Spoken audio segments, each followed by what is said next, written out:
सुशील भांदिगरे जुनावदारपेठ सामाजिक कार्यकर्ता ह्यो जो आपण बघत आहात त्या व्हिडिओमध्ये पण आपण आता दाखवलेला आहे की हा जयंती नाल्याचा ओढा आहे। ज्या जयंती नाल्यावर बांध आहे तिथून पुढे हा सगळा ओढा या नदीमध्ये मिक्स होतो।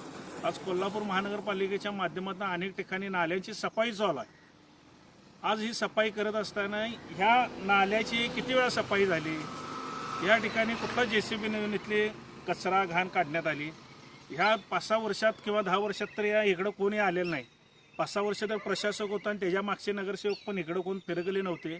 आणि आता तर प्रभागामध्ये 4 नगरसेवक आहेत। एखादा नगरसेवक सोडला तर बाकीच्या नगरसेवकांनी कोणी या नाल्याची येऊन पाहणी केलेली नाही।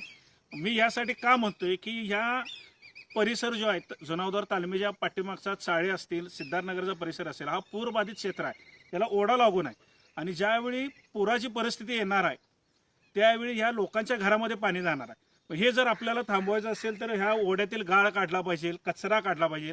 कुठल्याही नगरसेवकानं किंवा ह्या प्रभागातील नगरसेवकांनी मनावर हा विषय घेऊन या ठिकाणी पाहणी केलेली नाही। नगरसेवक तर दिसायचे बंदच झाल्यात। हा सरळ आम्हाला लोक विचारायला लागलेत की नगरसेवक असतात कुठं, ही का म्हणायची वेळ आलेली आहे। ज्यावेळी जनता तुम्हाला निवडून देत्या त्यावेळी जनतेचा प्रश्न सोडवले नगरसेवकांचं कर्तव्य असते। आज प्रभागात जे कामं चालू आहेत ते आमदार क्षीरसागर साहेबांच्या फंडातनं कामं चालू आहेत, पण नगरसेवकांनी येऊन आपल्या गल्लीतील गटरा कचरेचा विषय असेल, ड्रेनेजचा विषय असेल, हे सोडवण्याला प्राधान्य दिलं पाहिजे। एखादा नगरसेवक जर सोडली तर बाकीचे नगरसेवक कुठं आहेत हा जनतेला पडलेला प्रश्न आहे।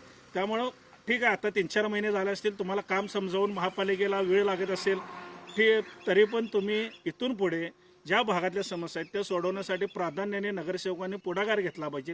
हा जो नाला या ठिकाणी मिक्स होतोय या जयंती नाला, आज कोल्हापुरात अनेक नगरसेवक पुढाकार घेऊन JCBने नाल्यातली घाण काढत आहेत। आमच्या नगरसेवकांनी हे साफ केलं पाहिजे। या वड्याखाली तर सगळा कोंडाळा केलेला आहे नाल्यामध्ये, हे कधी आपण लक्ष देणार आहे का? उद्या लोकांच्या घरातनी पाणी गेल्यावर आपण त्या ठिकाणी येणार आहात का?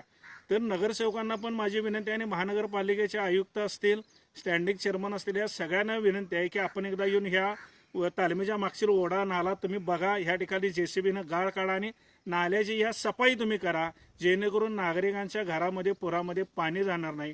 ही जबाबदारी आपल्या सगळ्यांची आहे। मी म्हणत नाही की नगरसेवकांची, पण नगरसेवकांना निवडून गेलं त्यांचे कर्तव्य आहेत, त्या कामाची अंमलबजावणी त्यांनी केली पाहिजे।